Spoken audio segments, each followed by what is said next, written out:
오늘은 여러분이 상품에 투자를 하는 데 있어서 추세를 읽는 지표, 그 중에 핵심 중에 핵심이라고 생각하는 골든 크로스와 데드 크로스에 대해서 한번 알아보겠습니다.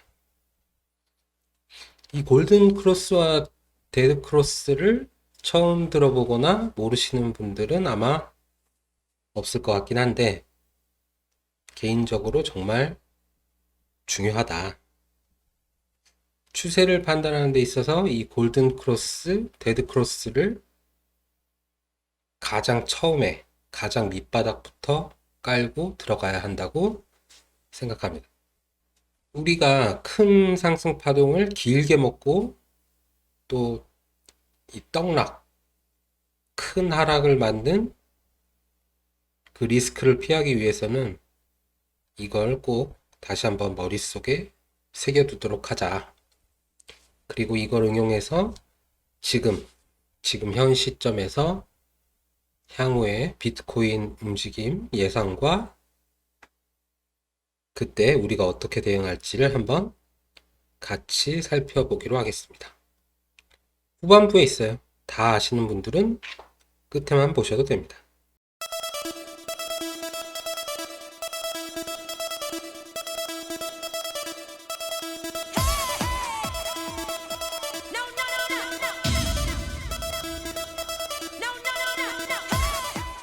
골든 크로스, 데드 크로스는 잘 아시겠지만 보통 이평선, 단기, 중기, 장기 이평선이 있는데 여기 단기, 중기, 장기 이평선이 있는데 일반적으로 단기 골든 크로스다라는 거는 요 단기 이평선이 중기 이평선을 뚫고 올라갈 때,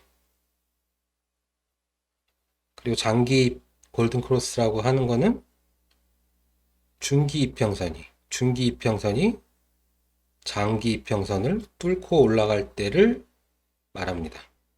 지금 보시는 차트는 2020년도 차트거든요. 2020년도 하반기부터 여기가 2021년도 초인데 2020년 하반기부터 2021년 초까지 장기 이평선이, 이게 장기 이평선이죠. 장기 이평선이 맨 아래에 깔려 있고 그 다음에 중기, 그 다음에 단기 이평선이 맨 위에 있죠.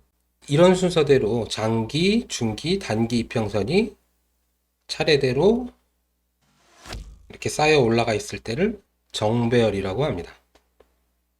이 반대는 역배열이겠죠. 장기가 위에 있고 중기, 단기가 밑에 있을 때. 이 2020년 하반기 지금 보시는데 정배열 상태죠. 이 정배열은 상승 추세를 뜻하고 이 반대인 역배열은 아직 하락 추세에 갇혀 있다는 걸 의미합니다. 그러면 우리는 2020년 이 하반기 이때 정배열이니까 당연히 매수 위주의 전략을 짜야 되고, 하락 추세, 역배열 추세에서는 당연히 매도 위주의 전략을 짜야겠죠. 만약에 선물이라면 이 정배열 상승 추세에서는 내리면 롱, 내림롱 위주의 전략, 반대로 역배열 하락 추세에서는 오르면 숏 위주의 전략을 가져가야 됩니다. 현물은 어떻게 해야 되죠? 현물은 상승 추세에서는 내리면 매수, 혹은 처음에 한번 정배열 제대로 진행될 때 처음에 한번 매수했던 걸 길게 가져가서 큰 수익을 보는 전략. 반대로 하락 추세에서는 아예 매매를 쉬시던가 아니면 짧게 급락 후에 나오는 반등을 조금씩 먹고 나오는 전략을 취해야 되겠죠. 이 이평선은 국내 주식에서는 보통 5일, 20일, 60일 선을 많이 써요. 그리고 좀 추가해서 더 길게 보시려는 분들은 뭐 120, 240일 이평선까지 쓰시죠. 그 이유는 보통 증권사의 그 기본 세팅, 디폴트 세팅이 그렇게 되어 있어서 그래요. 보통 디폴트를 수정 안 하시고 많이 보시기 때문에 대부분 5일, 20일, 60일을 가장 많이 본다. 또 해외에는 또 해외 증권사들은 또 그 이평선 세팅이 기본 세팅이 또 달라요. 코인에서는 이 단기, 중기, 장기를 7, 25, 99 이평선을 많이 쓴다고 말씀드렸죠. 그 이유는 바이낸스 기본 세팅이 7, 25, 99고 많은 분들이 바이낸스를 제일 많이 쓰니까 이걸 기본으로 해서 많이 본다라고 말씀을 드렸습니다. 이평선은 이 설정의 이 수정으로 해서 얼마든지 바꿀 수 있어요. 본인에 맞게 커스터마이징을 할 수 있고 내가 볼 적에는 7, 25, 99보다 뭐 20, 60, 120이 더 맞다. 그러면 바꿔서 보셔도 상관이 없어요. 근데 저는 이 7, 25, 99 바이낸스의 기본 세팅이 가장 잘 맞으니까 그냥 이걸 계속 보는 거고. 그러면 왜 골든 크로스가 나면 상승 추세로 봐야 되는 거냐? 큰 의미를 지니는 거는 아까 장기 골든 크로스라고 말씀드렸으니까 그걸 기준으로 말씀드릴게요.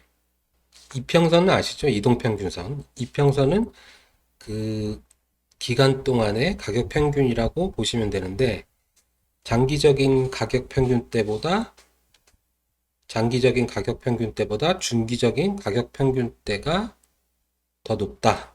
단기가 중기보다 높은 것도 아니고 중기가 장기보다 높다라는 것은 중기적으로 누군가에 의해 매수세가 유입되고 있다. 그래서 더 장기보다 중기적인 가격 평균이 더 높다라는 걸 의미하는 거니까 흔히 말하는 우리가 좋아하는 매집이 일어나고 있다. 중기적으로 그것도 중기적인 매집이 일어나고 있다라고 판단할 수 있다는 겁니다.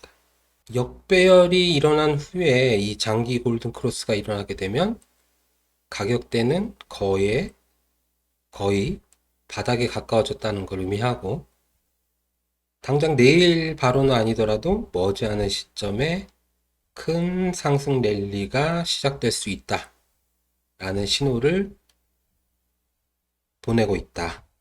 이걸 머릿속에 두지 않으면 시장이 신호를 보내주고 있는데도 멀뚱멀뚱하거나 오히려 반대로 포지션을 잡아서 큰 손해를 볼 수밖에 없다. 시장이 신호를 보내는 거를 잘 포착하자. 지금 골든 크로스 계속 설명드렸으니까 데드 크로스는 제가 말씀드린 거 그대로 반대로 생각하시면 됩니다. 자, 이건 무슨 차트야? 이거 하시는 분들도 많이 계실 텐데 이거는 2018년이에요. 지난 2018년 말에 대급락 차트입니다. 이때는 2018년도 장기간 횡보 후에 아주 대급락이 나왔습니다. 2018년 11월에 정말 무시무시하게 하락이 일어났었고 체감상으로는 아마도 그때 당시 하루에 한 10%씩 체감상 주구장창 빠졌던 것 같아요. 그래서 시장은 공포 그 자체였고 여기 3.1K에서 이제 진정이 되고 바닥이 나오긴 했지만 그 당시에는 사람들이 워낙 공포감에 이제 휩싸여 있었기 때문에 31K가 바닥일 거라고 예측하는 사람은 당시에 거의 없었다고 봐도 될 것 같아요. 저도 3K는 한번 깨겠지. 3.1K까지 갔는데 3K는 한번 깨겠지 했는데 결국에는 안 깼죠. 뭐 1.8K까지 보는 분들도 상당히 많았었고 어쨌든 뭐 그게 중요한 게 아니라 지금 그 상황에서 그 닥친 상황에서 지금이 바닥인지 그 당시에 바닥을 정확히 예측하는 건 그건 정말 신의 영역이라고 생각을 하고 시간이 지나서 어느 정도 지나서 거기가 바닥이다 혹은 바닥일 수도 있다라는 신호를 차트에서 보내주죠. 이 2018년 말 2019년 초에는 이때 있었던 급락이 너무 이제 심하게 나왔기 때문에 역배열 역시 심하게 진행됐었죠.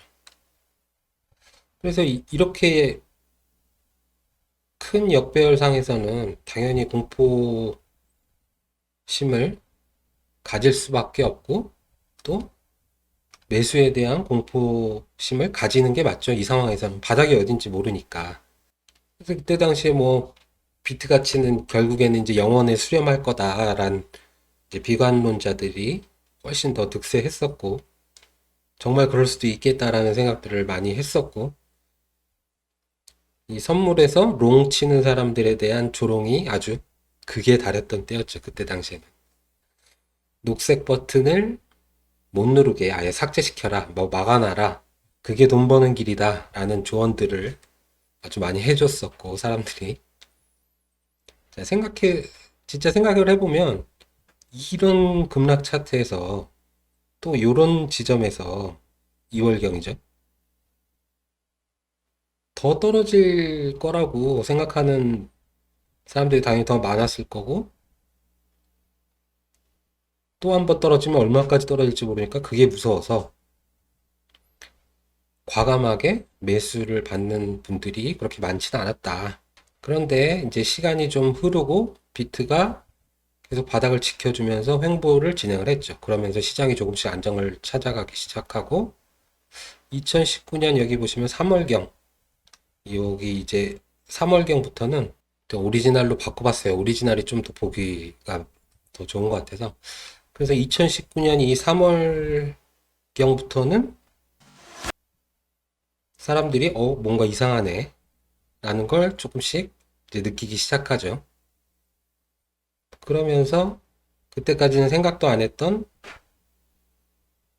숏에 대한 불안감들이 이제 조금씩 나오기 시작하는 거죠. 그때 당시 이제 얘들아, 이제 숏은 좀 조심해야 되는 거 아니냐, 이제. 어느새 정배열로 바뀌었다, 지금. 정배열이다. 상승이 나올 수도 있다. 대상승이 나올 수도 있다라는 것들을 생각하기 시작한 거죠.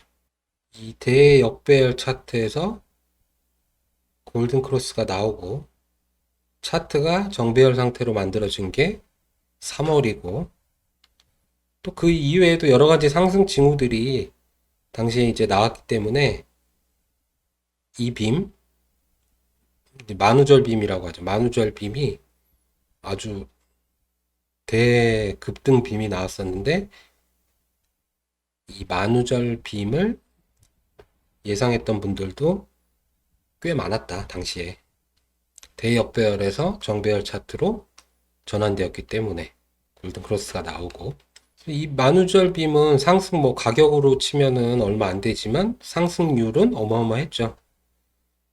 거의 하루 만에 20% 넘는 상승을 했기 때문에 당시에 임팩트가 어마어마했고 그때 당시 그때 기준으로는 아마 거의 최고급의 상승이었을 거예요. 그래서 근데 이제 이게 휩쓸어 끝나지 않고 대상승을 알리는 신호탄이었죠, 이때가. 그 이후로 거의 14,000불 근방까지 간 거니까 4,000에서 14,000 근처까지 간 거니까 3.5배 정도 상승. 거의 올해 상승폭하고 맞먹는 거죠. 그 이상 되는 거고. 그래서 대역배열에서 골든 크로스가 나오고 정배열 전환이 이렇게 무섭다.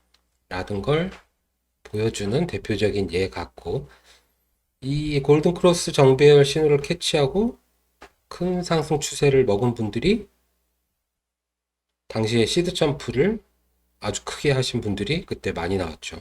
자, 코로나 빔 때 볼까요? 이때 코로나 빔인데 골든 크로스가 나오고 정배열로 잘 가다가 이제 역배열이 전환된 케이스인데 이때는 워낙 이 코로나 빔이 순식간에 급락이 나왔기 때문에 중기 데드 크로스가 나오고 뭐하고 할 시간도 없었어요. 한참 지나고 나서 이제 데드 크로스가 나왔겠죠.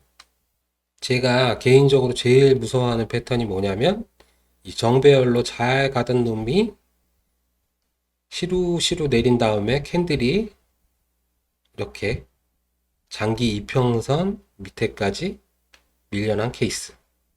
이런 케이스를 가장 무서워합니다.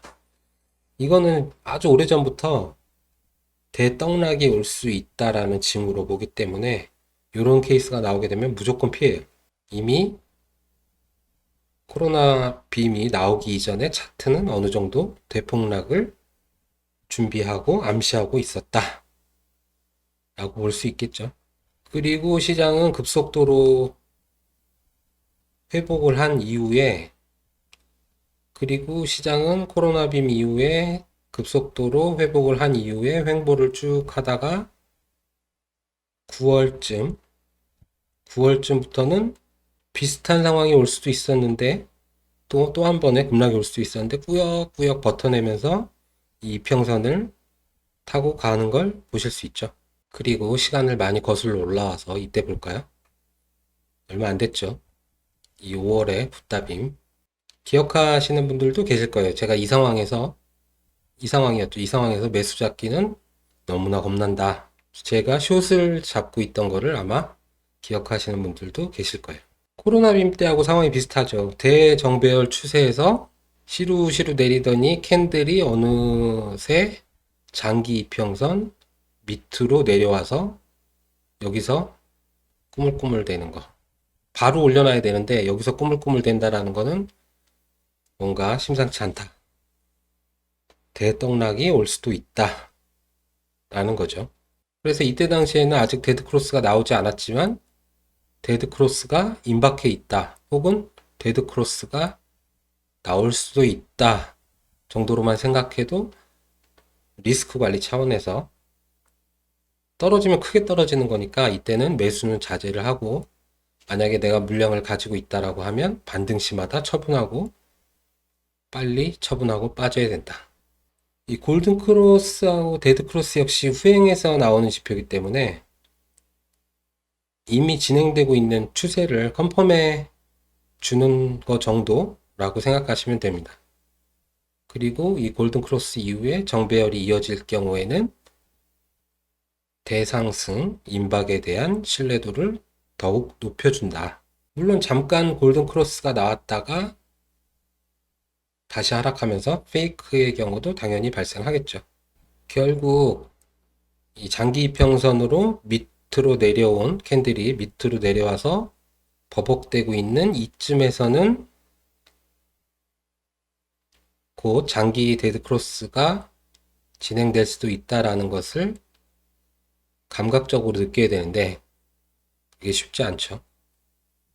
오랜 경험이 있어야 되고 경험이 있다 하더라도 오판할 가능성도 많고요. 자, 그러면 중요한 지금을 한번 볼까요? 아까 그 2018년 대하락 차트를 보여드렸잖아요. 어떻게 보면 그때랑 비슷해요. 2018년만큼이나 급락 후에 단기 이격이 크게 벌어져서 걱정을 뭐 이때까지만 해도 많이 했었는데 최근에 급등 랠리를 이어가면서 단기, 중기, 장기간 이평선 간 이격을 많이 줄였고 이제는 보시면은 세계가 거의 이제 그리 멀지 않게 세계 이평선이 가까이 와 있기 때문에 장기 골든 크로스도 기대해 볼 수 있는 수준까지 지금 와 있는 상태다. 이제는 첫 번째 여기서 바로 N자형으로 이렇게 뚫고 올라가는 시나리오를 생각해 볼 수도 있겠고 두 번째 시나리오는 이렇게 이렇게 이렇게 돼가다 보면 단기, 중기, 장기 세계 이평선이 꼬이겠죠. 이제 그림을 한번 앞에 이렇게 진행될 경우에 이평선들이 어떻게 될지를 한번 생각해 보시면 세계 이평선들도 막 이렇게 꼬였다가 올라갔다 내려갔다 세계가 엉키겠죠. 뭐 그 다음에 뭐 28K를 한번 살짝 깨줘도 좋고 그러면 더 금상첨화겠죠. 살짝 깨주면 어쨌든 이렇게 꼬이다가 그 다음에 이제 이렇게 쭉 로켓을 쏠 수 있는 그런 여건이 지금 이제 거의 만들어져 가는 것 같다. 그래서 이 1번, 2번 이 두 가지 시나리오에 맞게 대응 전략을 한번 짜보시면 될 것 같아요. 개인적으로는 이 두 번째 시나리오가 좀 더 끌리긴 하는데, 지금 온체인 데이터들은 대부분의 지표가 머지않은 시점에 큰 상승이 올 거다라고 가리키고 있어요. 참고하시고, 그 머지않은 시점이 언제냐가 문제지.